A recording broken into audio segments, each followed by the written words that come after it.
بس رمضان کی سب سے بڑی تیاری کیا ہے کہ اپنے دلوں کو صاف کرو پہلے سے.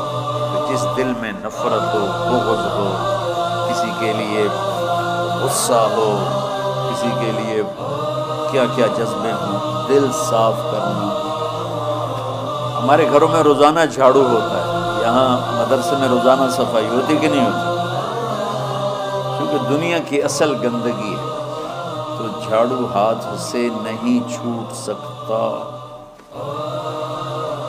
حرم شریف میں دیکھا کیسے چاروں طرف خدام پھر رہے ہوتے ہیں برش لے کر، تو دل پہ غبار ایسے آتا ہے جیسے صحن میں غبار آتا ہے، دل پہ گندگی ایسے آتی ہے جیسے صحن میں آتی ہے. تو ہم نے نظام بنایا ہوا ہے، لوگ وہ کر رہے ہیں، وہ روزانہ جھاڑو دیتے ہیں. تمہارا دل ایک آنگن ہے، ایک صحن ہے، اس میں بغض، نفرت، حسد، پتہ نہیں کیا کیا گندگیاں آئیں گی اور آتی رہیں گی. بچوں ایک کام کرو، جھاڑو پکڑو.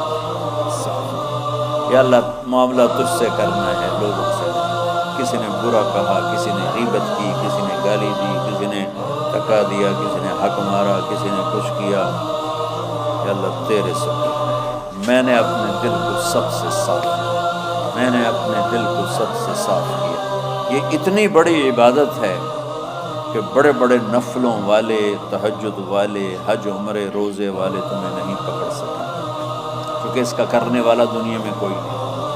نفل پڑھنے والے تو بے شمار ہیں، عمرے کرنے والے بے شمار ہیں، علماء بے شمار ہیں، حاجی بے شمار ہیں، سخاوت کرنے والے بے شمار ہیں، لیکن اس ٹکڑے کو صاف کرنے والا لاکھوں میں ایک بھی نہیں. مشکل کام ہے، آپ یہ سیکھیں. صاف صاف صاف. یہ رمضان کی سب سے بڑی تیاری اور علم کو حاصل کرنے کی سب سے بڑی چابی ہے کہ اپنے دل کو کھلا کر لو. کوئی چیز خالی ہوگی تو کچھ آئے گا. جس دل میں بغض بھرا ہو، نفرت بھری ہو، حسد بھرا ہو، کینہ بھرا ہو، اس میں خاک آئے گا. اس میں تو علم کی ایک کرن بھی نہیں آئے گی. زبان سے چاہے جتنے مرضی موتی بکھیرے، دل اس کا اندھا ہوگا. لا تعمل ابصار ولکن تعمل القلوب التي في الصدور. یہ آنکھوں سے اندھے نہیں، دل سے اندھے ہیں. بچوں اپنے دل کو صاف کرنا. کتنی مشہور حدیث ہے، آپ نے کہا اس دروازے سے ایک جنتی آ رہا. ایک انصاری صحابی داخل ہوئے، جوتا ہاتھ، داڑھی میں وضو کا پانی. اگلے دن اس دروازے سے ایک جنتی آ رہا ہے، تو ایک صحابی آئے، ہاتھ میں جوتا، داڑھی میں وضو کا پانی. وہی صحابی اگلے دن اس دروازے سے ایک جنتی آ رہا ہے، تو وہی صحابی 3 دن جنت کی بشارت لیے. اس صحابہ کی جماعت میں ایک شخص ہیں جن کا نام ہے عبداللہ بن عمرو بن عاص. ان سے بڑا عبادت گزار صحابہ میں کوئی نہیں تھا، نہ سابقین میں، نہ متاخرین میں، نہ پہلوں میں، نہ بعد والوں میں. ان کی عبادت کیا تھی؟ ساری رات جاگنا، سارے دن کا روزہ، اور ایک ختم قرآن صبح سے شام. اتنی اللہ نے طاقت دی تھی. پھر وہ غلوب والی بات آ گئی، ایکسٹریم ہونے والی بات آ گئی. ان کی شادی والی رات حجلہ عروسی میں داخل ہو رہے ہیں، دلہن کے کمرے میں داخل ہو رہے ہیں، اور مصلی بچھا کے اللہ خود دے نفل تے نفل، دے نفل تے نفل. ان کی بیگم نے دیکھا تو وہ بھی خیر کا زمانہ تھا، انہوں نے بھی وضو کیا اور پیچھے مصلی بچھا کے وہ بھی فجر تک نفل پڑھتے رہے. صبح ہوئی تو حضرت عمرو بن عاص رضی اللہ عنہ نے پوچھا بیٹی رات کیسی گزری؟ کہا جی ماشاءاللہ آپ کے بیٹے تو بڑا عبادت گزار ہیں، ساری رات نفلوں میں ہی گزری. تو وہ ان کو شکایت کر دی. حضرت عمرو بن عاص کو اتنا غصہ چڑھا، بیٹے کو تو کچھ نہیں کہا، کتنی حکمت کی بات ہے. سیدھے گئے اللہ کے نبی کو، یا رسول اللہ یہ عبداللہ دیکھیں کیسا نادان ہے، اس کی شادی کی ساری رات نفل پڑھتا ہے. تو آپ کہتے ہیں ماشاءاللہ ماشاءاللہ کتنی بڑی بات ہے. نفلوں میں گزر گئی، رات بھی نفلوں میں گزر گئی۔ تو آپ نے حضرت عبداللہ بن عمر کو بلا کے ڈانٹا کہ تو نے مہینے میں 3 دن روزے رکھنے، بس اس سے زیادہ نہیں رکھنا، اور ہفتے میں 1 قرآن ختم کر۔ کہا یا رسول اللہ میرے اندر طاقت سے پھر اچھا 15 دن روزے رکھنے، کہنے میرے اندر طاقت زیادہ ہے۔ آپ اس کو تھوڑا تھوڑا کر کے گھٹاتے رہے، اور وہ ہر دفعہ نہیں یا رسول اللہ میرے اندر طاقت زیادہ ہے۔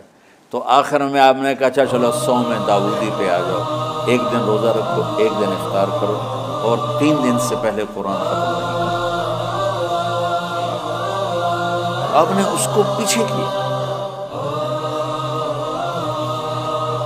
یہ بیٹھے تھے اس محفل میں، ان کے دل میں آیا کیا یہ بزرگ مجھ سے زیادہ عبادت کرتا ہے؟ رات میں ساری جاگتا ہوں، دن روزہ رکھتا ہوں، 1 ختم کرتا ہوں، تو جنت کی بشارت تو مجھے ملنی چاہیے تھی، ان کو کیسے مل رہی؟ یہ کسی کتاب میں نہیں لکھا کہ یہ ان کا جذبہ تھا، لیکن چونکہ میں ان کی سیرت کو جانتا ہوں تو مجھے خیال آتا ہے کہ ان کی نفسیات میں یہ بات آئی ہوگی، چونکہ صرف انہی کو خیال آیا کہ میں جا کے دیکھتا ہوں کہ یہ بزرگ کیا کرتے ہیں۔ تو ان کے پاس پہنچ گئے، چاچا، ذرا وہ ادھیڑ عمر تھے، چاچا تو میرے ابا تھوڑے ناراض ہیں، کچھ دن آپ کے پاس گزارنے کا، بیٹا بسم اللہ آ جاؤ۔ اب رات ہوتے ہی عشاء کی نماز پڑھ کے انہوں نے جلدی سے چادر اوپر لی اور یوں سراغ کر کے ان چاچے کو دیکھنے لگے کہ اب یہ کیا گل ساری رات سجدہ کرے گا، اور ساری رات روتے روتے روتے روتے مصلی گلا ہو جائے گا، یا ساری رات رکوع کرے گا، ساری رات قیام کرے گا، ساری رات قرآن پڑھے گا، اس تصور سے یوں دیکھ رہے۔ اور وہ بزرگ صحابی تشریف لائے، سرانے پہ سر رکھا، اللہم بسمک اموت و احیا، ہو گئے۔ اب یہ دیکھ رہے ہیں ابھی اٹھیں گے، ابھی اٹھیں گے، ابھی اٹھیں گے۔ فجر کی اذان پہ اٹھے۔ اب یہ تو حیران پریشان ہو گئے، یہ کیا؟ اس زمانے میں تو منافق تہجد نہیں چھوڑتے تھے ڈر کے مارے کہ پتہ نہ چل جائے ہمارے کفر کا۔ تو یہ چاچا جنت بھی لے گیا تو ستا بھی پیا کہ چلو کل دیکھوں گا۔ اگلی رات پھر چادر سر پہ کر کے اور یوں سوراخ کر کے لیٹے ہوئے اور دیکھ رہے۔ چاچا پھر تشریف لے اور سرانے پہ سر رکھا، اللہم بسمک اموت و احیا، ہو گئے۔ فجر کی اذان پہ اٹھے، یہ اور پریشان ہو گئے کہ میرا نبی کا فرمان تو سچا ہے، اس میں تو شک بھی کفر ہے، لیکن عمل کیا ہے جس پر اس کو جنت کی بشارت ہے؟ 2 رکعت نفل بھی نہیں۔ اور آج کے دور میں تم میں سے ماشاءاللہ اکثر بچے تہجد پڑھتے ہیں کہ 1 رات اور دیکھوں گا، اللہم بسمک اموت و احیا، ہو گئی ساری رات۔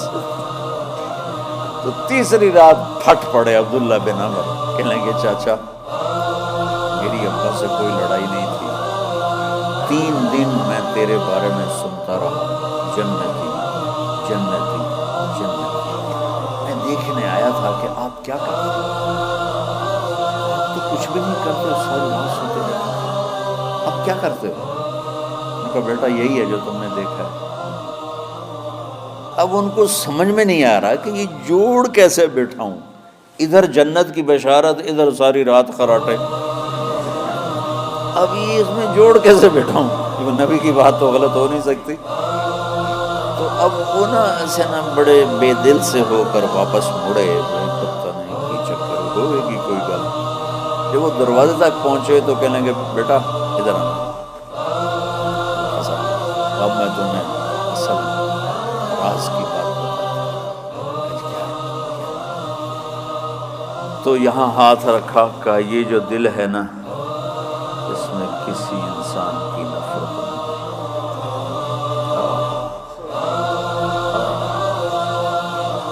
اور جب اللہ کسی کو رزق دیتا ہے، عزت دیتا ہے، مجھے کبھی حسد نہیں ہوا، مجھے خوشی ہوتی۔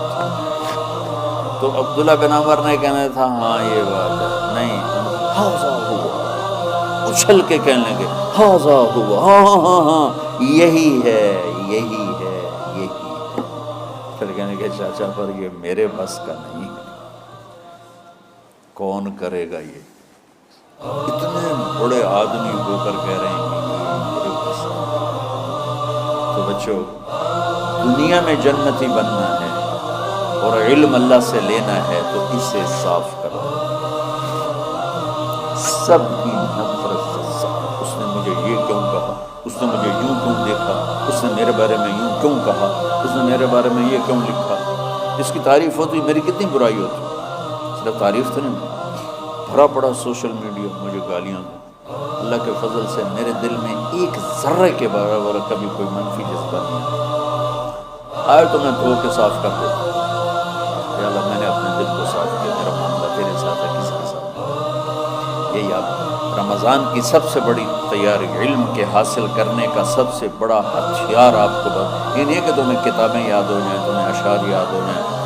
تو ساری امت سے کہتا ہوں رمضان کا استقبال کرو دلوں کو صاف کر کے، نفرتوں کو مٹا کے، مذہبی نفرت، دنیاوی نفرت، رشتوں کی نفرت، بول چال کی نفرت، سیاست کی نفرت، لین دین کی نفرت، ان سب سے اپنے دل کو صاف کرو تاکہ رمضان میں اللہ نے علم اتارا، اللہ تعالیٰ آپ کو علم عطا فرمائے، اور باقی لوگ جو عام دنیا میں زندگی گزار رہے ہیں ان کے دلوں میں اللہ رمضان کا نور اتارے اور اپنے اور ہدایت کا نور اتارے۔ یہ سب سے بڑی تیاری ہے۔ اور کسی سے گلہ ہے، غصہ ہے، ناراضگی ہے، کسی سے بولتے نہیں ہو، ابھی سے شعبان آ چکا ہے، آپ شعبان سے رمضان کی تیاری شروع فرما دیتے تھے، تو اس کی تیاری کیا ہے؟ وہ دلوں کو صاف کرو، معاف کرو، معافی مانگو، تمہارا قصور نہیں پھر بھی معافی مانگ لو، دلوں کو صاف کرو، اور اپنے اور اللہ سے سخاوت مانگو کہ اللہ کو سخی بھی پسند ہے